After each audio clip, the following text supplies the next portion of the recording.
ready for action. Woo! Aloha world. My name is Caffey, and this is my studio here on the Big Island of Hawaii. And today I want to take you through my newest song, I Like You, for a tutorial just to show you quickly how I produced it and how I did a quick mastering of it. So stay tuned and enjoy. I like you. I like everything you do. I want you. First things first, you can go and listen to the song on Spotify. It's now live. Just type in Caffey on Spotify and it'll take you right there. I guess Houston is where I'm most popular right now. Shout out the Tollers. I guess they're putting little headphones on Baby Maximus right now. You already know. But to start things off, I just want to say that when you're creating music, always be as creative as you like. You know, there are no boundaries in music and there are no rules.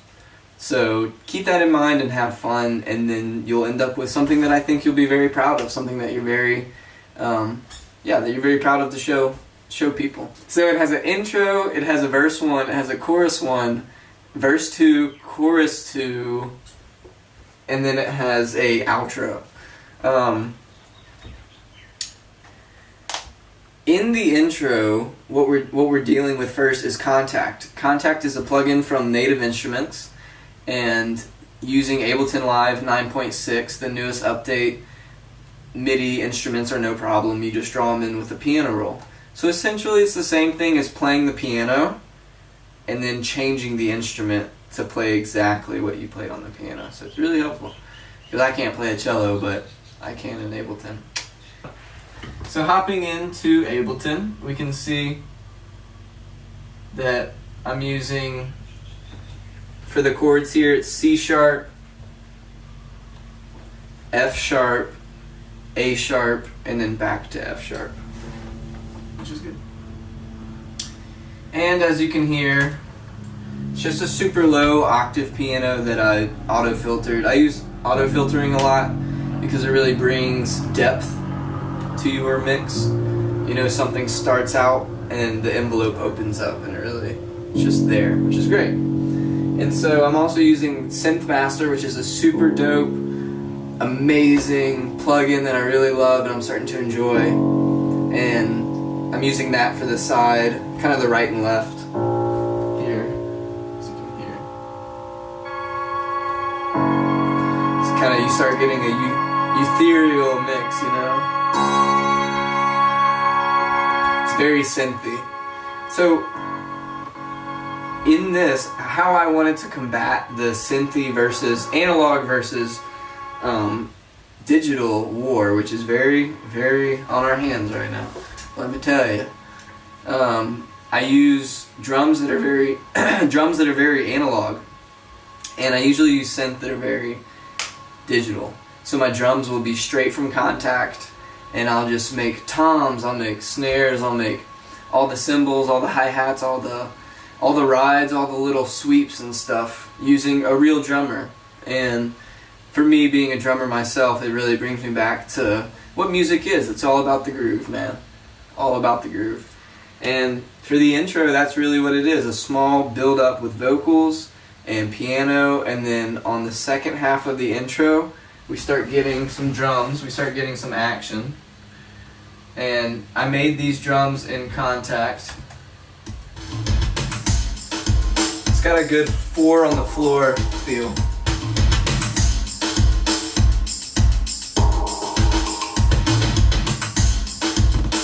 My neighbors hate me.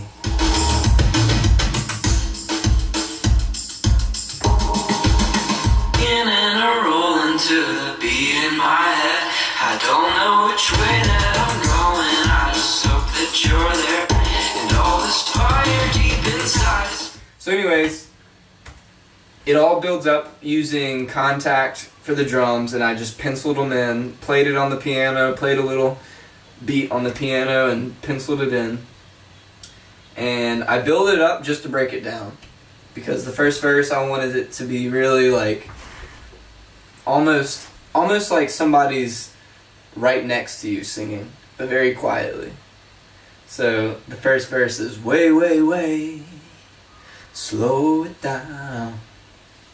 So you know, for me, I have to, when you sing, you use like your diaphragm, whatever. I'm just using head voices. Na na, it's all up here. And then of course for the chorus, I like you, is using this. So again, just having fun and figuring out a way of singing and a way of producing and a way of writing and being an artist that really caters to what you like to do. I want to go ahead and shout out Odessa, because they inspired the Shakers and the Little Tom things. Ready? And don't you take the long way around, and picture weather is wonderful, how about we enjoy the sun and just go for a ride. So it's very, very minimal producing. I'm not doing much there at all. And I think that's the key. To be a good producer, use expensive sounds, but don't use a lot of them. Just use enough to make the beat and enough to blow your audience away, because once you start adding so many sounds together, it's just a muddy mix and it sounds like there's too much going on. Going to the chorus. This is our first chorus, and I wanted it to drop pretty solidly, so what I did was all the velocities for the kicks were turned down before this, so now when it gets to the chorus they're all hitting pretty high to their highest peak, but they're still not at the highest velocity they can go. And so for the first chorus they're all hitting pretty hard, and you feel it in the audience. You'll feel the speakers hitting harder because they are hitting harder. And you want it to really just drop in. And I got the bass going flat, you know. I got it sidechained with the kick, so everything has good space. I got the vocals just singing on top of it. And I bring in, at this part, a really good synth. And I'll show you. And this synth is from where else but Synth Master, and this is the melody.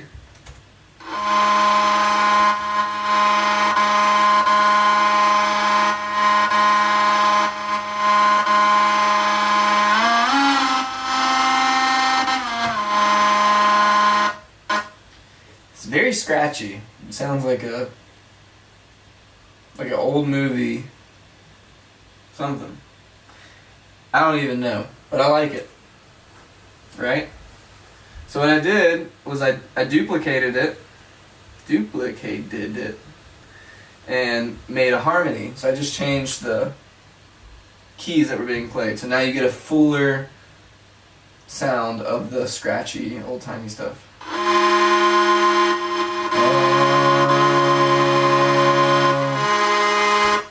So you're like starting to make a chord. And with all of the synth together,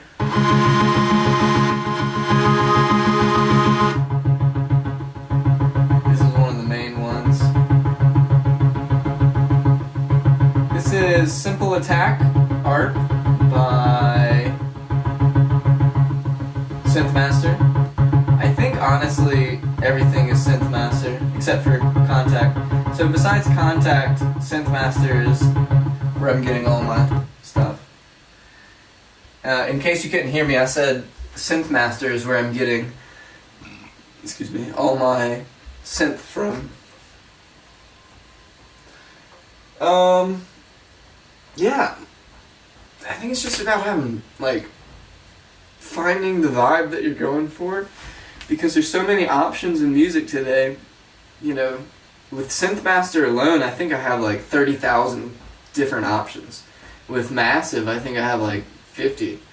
With Nexus and Silent. I mean, I just can't do it all in a day. You know, I can't go through all of them. So whenever you do find something that you like, I usually tend to just stick with it and call it a day. Say, hey, that's a good sound, I'm going to use it. And just be happy with it. And that's that. So that's the chorus. You know, it's got the drums that come in. I started with a kick, just 4 on the floor, and just built from there. Started adding eighth, putting in drums and percussion on 8th notes here, or 32nd notes here, or 16th notes here. But it's all about that 4 on the floor. Actually, right here we do, I don't think it's called double time, I think it's like the reverse, where instead of having doom, doom, doom, it's every doom, doom, doom. I forget what it's called, but whatever. So we got some big toms in there, we got some fun samples, little vocal effects. I'll show you some of the drums.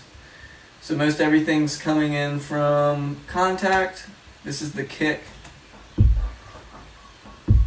This is the top of the kick. What is this?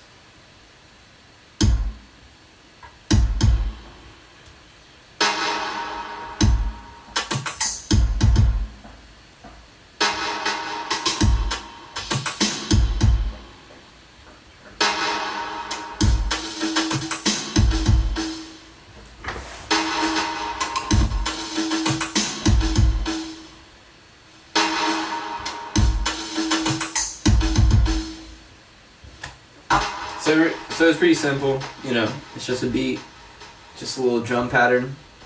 And then we move on to the second verse, which is exactly the same as the first verse. I literally did not change anything except for maybe the auto filter on the kick. Whenever the kick comes in on the second verse right here, maybe I changed that. But for the most part, it is just different lyrics. And I just wanted to keep this song simple. It's a pretty kind of a short idea. Keep it short, so that's good. For the bridge, it's just drums and my voice.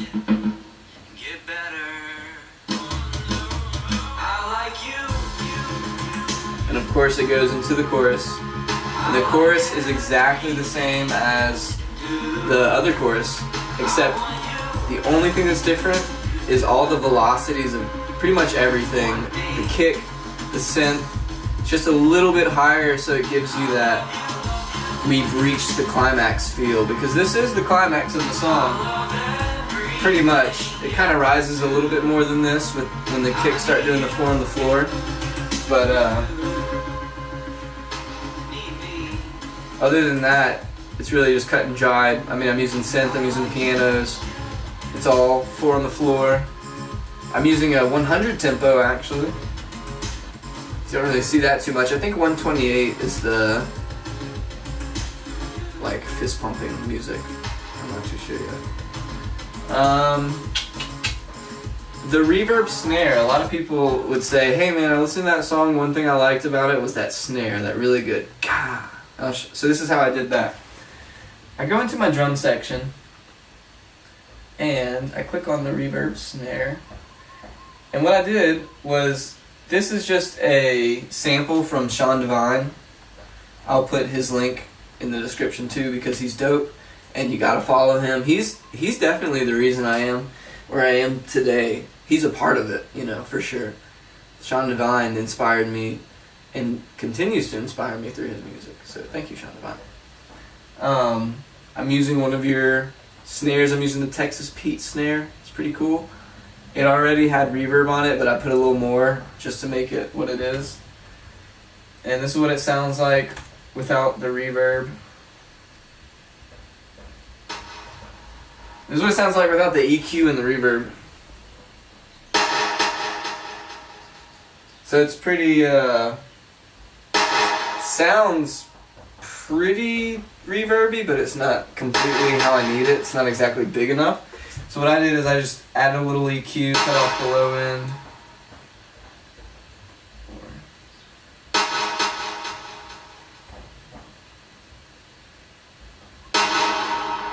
And as you can tell already, it goes forever. It's huge. And I did that using just Isotope. I like all of Isotope's products. I think they're great. You can see the wet mix on here is extremely high. It's 86% out of 100. I turned the width down pretty low, but had the decay time up, so just making a big reverb snare to go with the beat. So so for vocals, for the whole thing, I do what's called stacking. It's a pretty simple concept. You have your main vocal, which you just sing, and then once you're happy with that, you literally take 4 or 5 takes of you singing the same song, but on the parts that you want to be big, just really belt it out. So I had, I can't even tell you how many times I did takes, probably like 20, 30 takes, but I got to a point where I was like, nah, I can dig it, and I don't really want to do it anymore, so I just kept singing, and if this was my first vocal, I would just stack, and they would look like duplicates. And what that does is it widens your voice and makes it sound big. And so that's all I did. Put reverb on it, EQ'd it. Nothing special. I am using the Apollo Twin, and I like it. This guy. It basically just runs all of the plugins from UA through UA, and my CPU usage usually stays about 25%, so it's not bad. Better than most. I think you got your song. It's kind of in this rough draft stage. I think what's important is to just keep going back to it day after day after day, and make it a priority that you're gonna finish it. Make it a priority that you're gonna spend time on it, and you want to see it go out. Because I've had way too many songs that I've lost just because I wasn't diligent and I didn't stay with it. So just complete it, because then once it's done, you'll be so happy to go back and listen to it, because it's actually a good song. So on your projects, even if it's just a rough draft, once you start it, don't stop until you're finished, or at least happy enough, where you can stop and come back to it. So let's see. When it comes to mixing, I mix during the process of producing. I mix during everything. As I'm making a sound, if it's clashing with all the others, I'll just mix it to where it needs to be. But then I also go in at the end and put my little mixing cap on, and for about 30 minutes I just listen to the whole song and say, man, that was really I don't know, I could really turn up the high frequency of the whole song, really make it brighter. I don't know, it just seems kind of low. Just things like that. Going in, putting on your producing hat, and trying to be well aware of what the song needs, but also what the user, the listener is going to hear, and what you want them to hear, what they're going to be excited about. So that's always good to do, and it's a very proactive, yet what's the word I'm looking for? It's a very practical thing to do. That's what it's called. It's a very practical thing to do. When it comes to mixing and mastering, people are like, well, okay, you got your song down, but how do you master it? How do you make the volume the highest it can go, so I can put it on SoundCloud and everybody can love it? Well, a friend of mine named Spencer Brent. Because, honestly, mastering is, kind of, it's different. Lives in California, and he is a part of the band called Us. That is made up of Kendall Fowler and Spencer Brent. They're dope. They're going to be huge. Their song's gonna catch very soon. Shout out my homies. And I was talking with Spencer, and he told me that he just uses Isotope 7. I have Isotope 7, so I was like, oh, I'd love to know what you do. So we did a couple FaceTimes, and what I figured out was, through using the maximizer, he sets his the ceiling height at negative 0.2. That way it never goes over 0. It's just a safety net. And he'll pull it down until he's getting a pretty good amount of compression and whatever it is that it's doing. But he pulls it down until it, the red starts showing, right? And then you just make it to 0, or make it to, it doesn't have to be at 0, it can be less than that. Or if your song calls for smashing it, smash it. Bring that thing down, and if it still sounds clean and you like it and there's no clipping that you can tell, I mean, go for it. Like I said, music has no rules, and it really is just fun to come in here and do your own mastering whenever you don't have the funds to pay somebody. So what I do is I put a glue compressor on the master track, and then I just make the threshold, to where it's barely tickling is a way that some people describe it. And as you can see, it's just barely moving from 0. It might jump up to 2.5 or 3 sometimes, but it's just barely tickling. And then you go to your Isotope 7, which is a great plugin. And on the master, I have it at 0.2 or negative 0.2 dBs, and this is just a safety net. My threshold is at -6, and if you look at my entire project, everything is below -6. You got my voice is at -7. You got synths that are at -6 and below. And I really, personally, I would always start a mix at -6. I mean, everything. Because, I mean, what do you have to lose? It's easier to clip quickly by starting everything at 0. But if you go to -6, you have 6 decibels to work with and to fit in all the dynamics that you want to fit in. So it's just a little tip. Use it if you like. Don't use it if you don't like. And it's really helped me in my productions. But that's it. I just run it through Isotope 7, and then I call it a day. I always go back to it and mix more, but for the vocals, I used a microphone. In my head, I don't know which way that I'm going, I just hope that you're there. For all the sounds, I used all the plugins in my computer.